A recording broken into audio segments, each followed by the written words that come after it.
Sa iba pang balita, nagtayo ng emergency broadcast system ang pamahalaan sa Leyte upang mapabilis ang ugnayan at ang pagbabahagi ng kaukulang tulong sa mga nasaranta ng bagyo.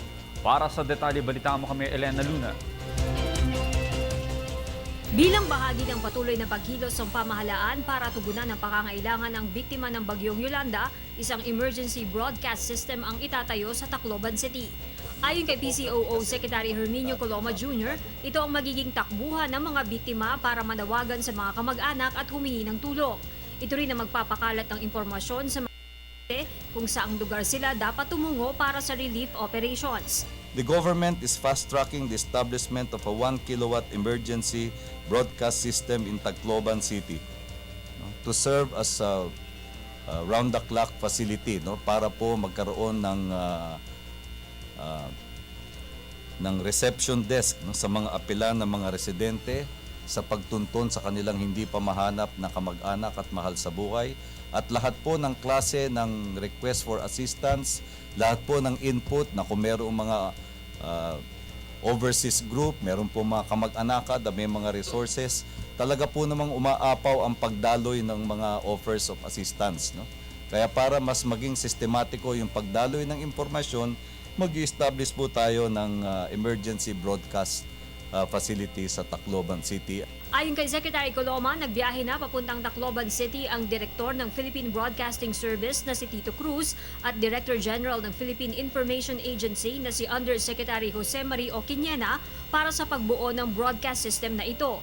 Inihayag din ng opisyal na ilang mga pribadong radio stations ang voluntaryong nagbigay ng suporta sa gagawing ito ng gobyerno.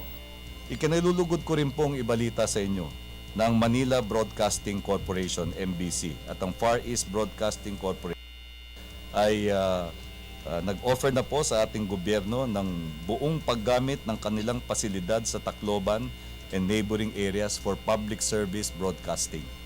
Si Ginoong Ruperto Nicdao Jr., Pangulo ng MBC at Chairman ng Kapisanan ng mga Broadcaster ng Pilipinas, KBP, at si President Herman Basbanyo ng KBP rin, at Bombo Radio, at sinabi po nila pareho sa akin na lahat ng iba pang KBP member organizations ay susunod po doon sa pagbibigay ng airtime sa ating pamahalaan.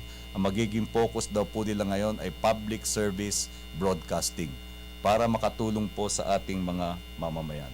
Sinabi rin ni Secretary Coloma na magtatayo rin ng media center sa Tacloban City para sa mga mamamahayag na naroon kasama na ang international media.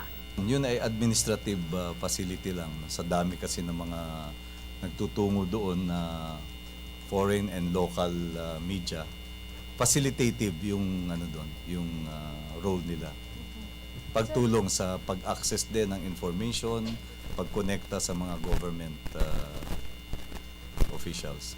Nauna nang ipinahayag ni Secretary Coloma ang 24 oras na operasyon ng Government Broadcasting System na ang PTV sa pagpaparating ng tulong at kailangang impormasyon sa mga biktima ng bagyong Yolanda.